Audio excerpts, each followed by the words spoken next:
couldn't do my job without you. So he does support for Cirque du Soleil in Las Vegas. And that's just one example of many of where you didn't necessarily meet the stars, but you met the folks that were supporting the stars. Somebody else was saying, oh, I just used your Timbuktu here to connect to somebody's Learjet. I forget who it was. Okay. I remember we got calls occasionally for super support is what they called it.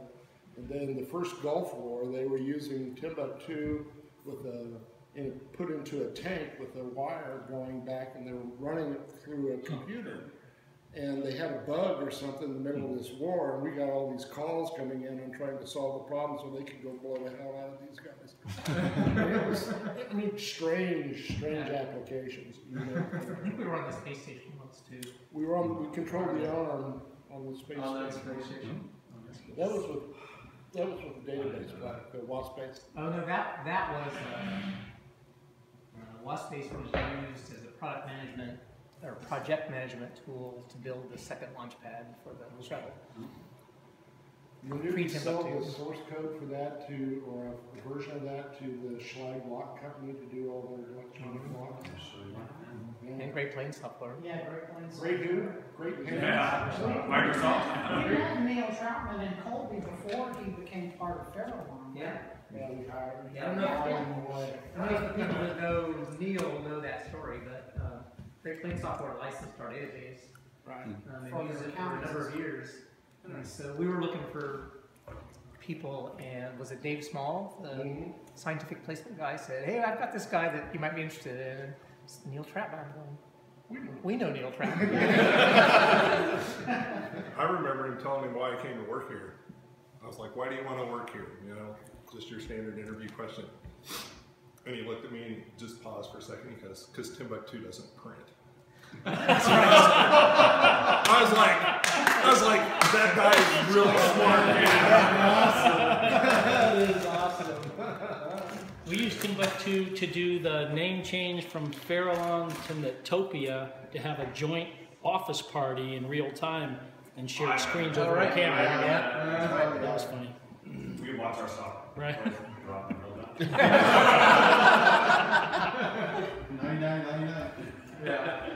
And John Scully demonstrated a real-time version from California. We were at demo, I think is where it was. I think it was a demo. Demo conference. Demo conference.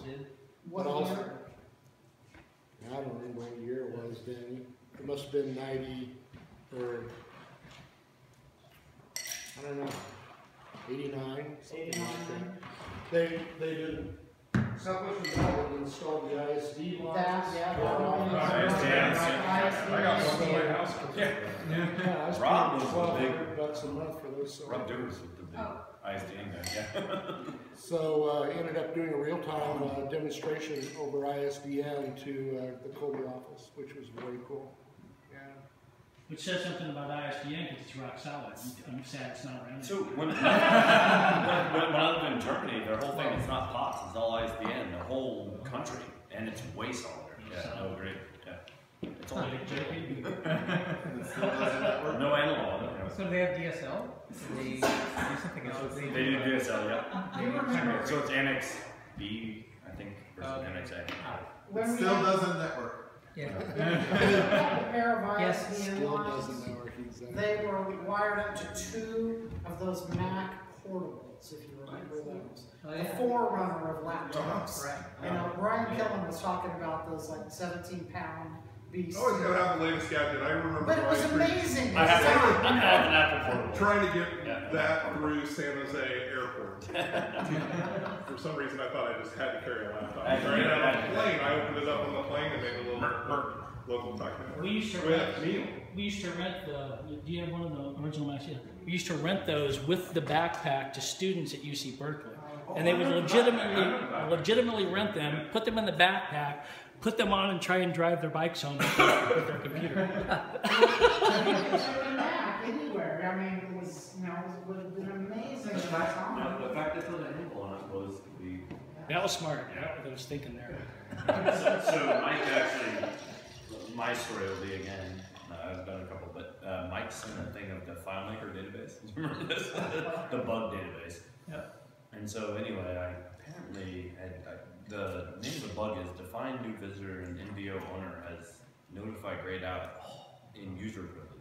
So then my follow-up to this was, we are going to pretend this was never here.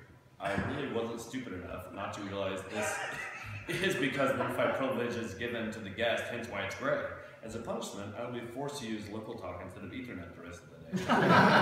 Yes, I will be back on my medication and lay off the lunchtime Jack Daniels leaders. And yes, you never saw this. And then Neil's comment is, oh yes, we did. That's awesome. That was awesome. So you got that from somewhere, so the entire database is back? Mike's switched it over. So I, for nostalgia purposes, I restored the old data. I mean, I have it archived somewhere. FileMaker 3 format, I had to get up to FileMaker 7, then up to FileMaker 12, and finally was able to open it. It's a little tiny database on, on Retina's display. It's like this little old thing, but I mean, just paging through there was like just paging through history. I mean, just looking at all the old. Had to go back and find the first bug. So that wasn't your first bug wasn't like a screenshot from way back when. It was. No, it was actually. Yeah, that was actually. I generated that yesterday, awesome. but yeah, so, I mean, found that. I found one for Nick. Found Brendon's. I still, it's funny. It's still better than the bug tracking software we use today. It probably is. It's like a lot better. Yeah. So that was called a bug stack because it was originally a hyperparser. Yeah. I know that.